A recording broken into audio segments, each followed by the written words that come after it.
What's up, you guys? Today I'm gonna talk about my collection of books by Black authors. I have a lot of different books. I got history books, I got fiction, I have autobiographies, I have mystery. That's my favorite to read, is like mystery. I got even one that has a little magic in there. So I'm gonna share my collection of books with you, let you know which ones were my favorite and what I would recommend to you based on what you like. So, okay, let's get started. I'm gonna start off simple and easy and show you guys the ones that are like pretty light and funny and just easy to read. So this first one is called Blackass by Igoni. Barrett. This is the book that made me want to go to Nigeria.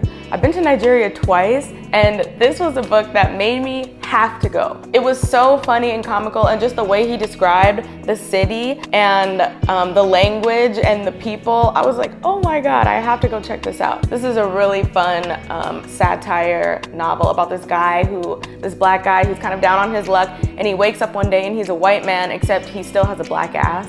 And it's just like absolutely ridiculous. Okay, this next one, I Am Not Sidney Poitier by Percival Everett. I love his writing. I really want to read, he has a couple other books, Erasure and then James, which is about Huck Finn, but told from the perspective of the slave. I really want to read that book. His writing is so witty and comical, and I just love the way he writes. I think it's so genius.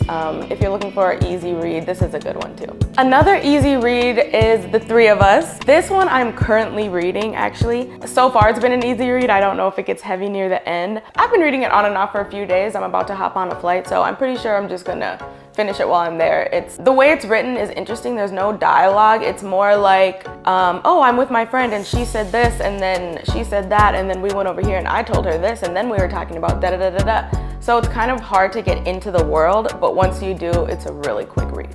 Okay, so now for some easy reads if you're into like magic and things like that. I absolutely love this series. I need to read the third one, Children of Blood and Bone by Tomi Adeyemi. So fun. It's in the like young adult section. Who cares? It's great. There's magic, there's war, there's love, there's all kinds of things. This is the second one, Children of Virtue and Vengeance. I need to get the Children of Anguish and Anarchy. I think that's the third one. That would finish out the trilogy, so if any of you guys have read it, let me know how you like the ending and all of that. Another one that has magic, The Conductors by Nicole Glover. My sister actually gave me this book for Christmas. It took me like years to read it, and then finally I read it in like 2 days. Yeah, it's like takes place kind of back in the day. It talks about slave catchers and things like that, but people combated that with magic, and so it's kind of after slave times, all the slaves who are free now and the life they've created for themselves, and there's like murder in their community, and so the magical people who are called conductors go investigate things like that. It's really interesting. Apparently there's a few other books by her. I don't think it's necessarily a sequel, but it includes the world and all the magic and the sigils that they draw and things like that. So if you're into that sort of thing, I would definitely recommend this one. Okay, so now I have some fiction books that aren't so much of an easy read. They're pretty heavy, like the content is kind of heavy, you know, we are Black, but the authors are amazing, and if you're looking for something just for your mind and you want to feel understood, here's a book for you. Black Girls Must Die Exhausted by Jayne Allen. This one was just so relatable as a Black girl going through life, and the things that happen to you, the things that people say to you, was really relatable. So if you're looking for something like that, I would recommend this. Or there's this one called The Other Black Girl. You may recognize this title. It was also a show on Hulu. Also relatable, just with our hair and again, the things people say to us or what we kind of go through. There's a little bit of an ethereal element to it, if you will. It's kind of funny. I like the way it reads. It was really simple and easy to read. Next, we have Long After We're Gone by Terah, Shelton Harris. This one was kind of a heavy read. It's about like family and land being passed down and what can happen when Black families get taken advantage of. Apparently this happens a lot in real life. So a family has to kind of come together and decide what they're gonna do with the family land after their dad or something dies. But a lot of good themes in here. So this is a good read too, but it's just a little bit on the heavy side. Homecoming by Ya Gyasi.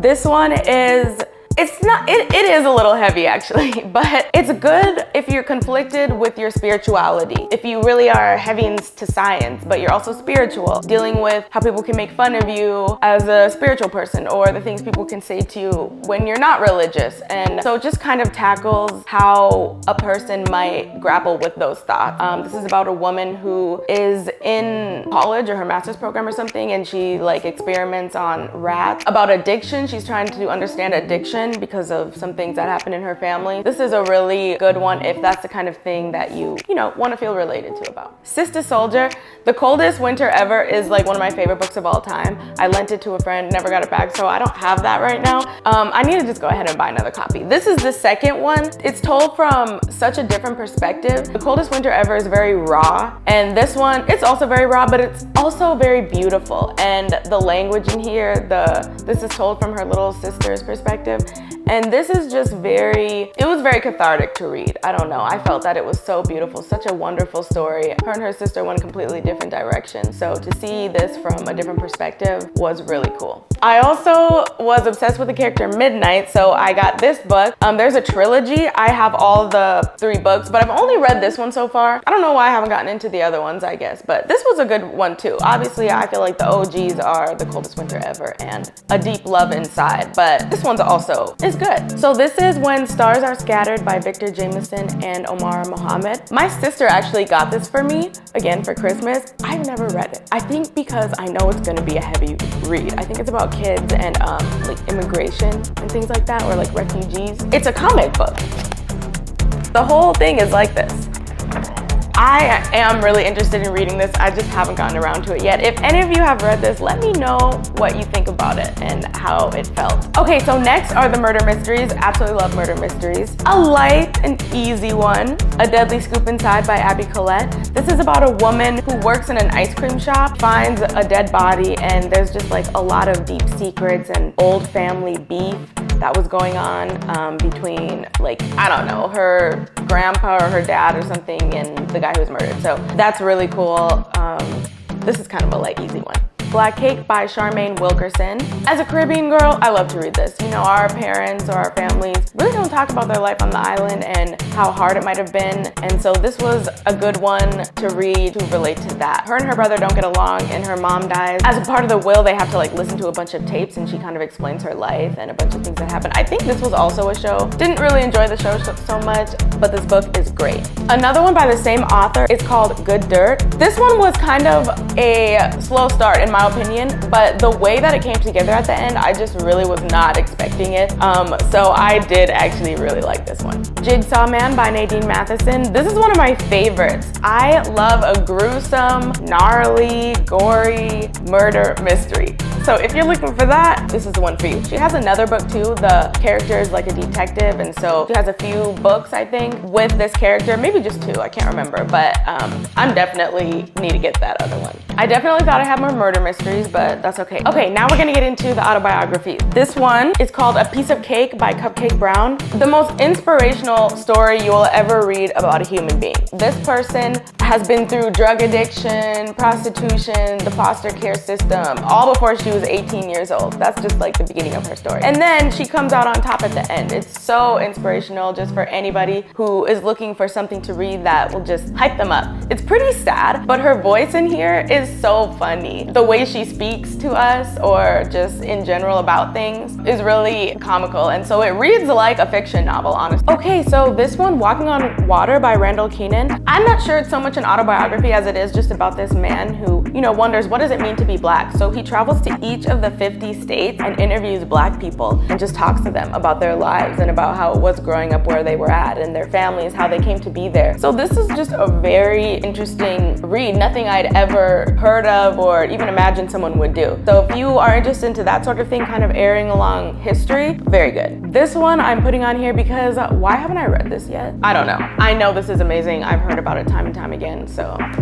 definitely need to get to it. Okay, The Fence. This is a pretty heavy one too. It's about a police officer who gets beat up by his fellow police officers because he's like working undercover, and so they think that, we all know, he gets beat up really bad, and then they all kind of band together, the police officers, and no one really stands up for him, and it's crazy how it ends up working out. This is a really heavy read, but it's so good. Based on a true story, obviously. Okay, the next ones are mostly like history books. With Religion, Divine Horseman. My sister gave me this book about voodoo, or I guess the correct way to say it is voodoo, but anyway. Just kind of, if you're thinking of getting into it, gives you a little bit of the backstory about the Loa, the different entities, if you will. I hope I'm saying that right. This is a good like starter book if you want to get into that. Betty Shabazz. This is about Malcolm X's wife. That's why I'm like, why haven't I read the Malcolm X Well, that's an autobiography. This was just a biography about her.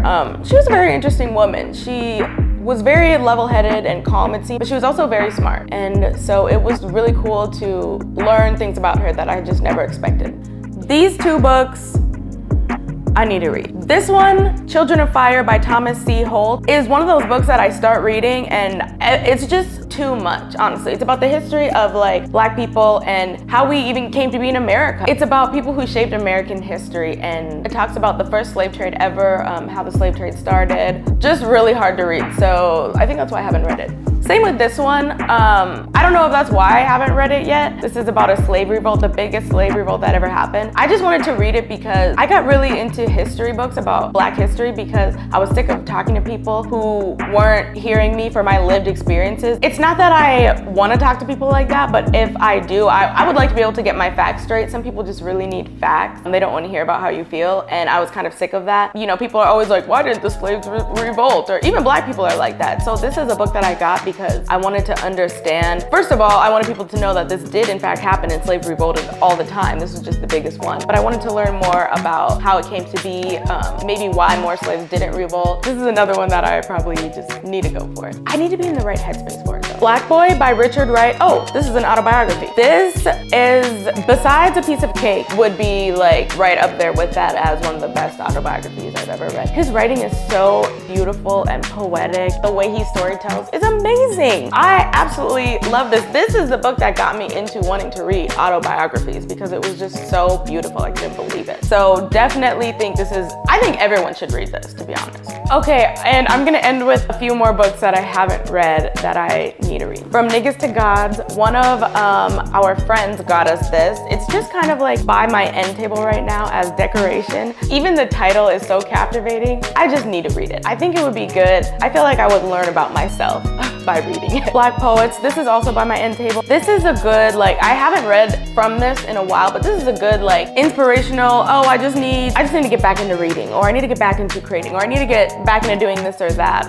Let me just wake up and read a few poems. Some of them are funny, some of them are sad, some of them are long, some are short, some rhyme, some don't. There's just a bunch of different poems in here. Okay, The Mothers by Britt Bennett. Why haven't I read this? I hear about it all the time. I see it everywhere. I know I need to read it. And then this is Maya Angelou, her complete poetry.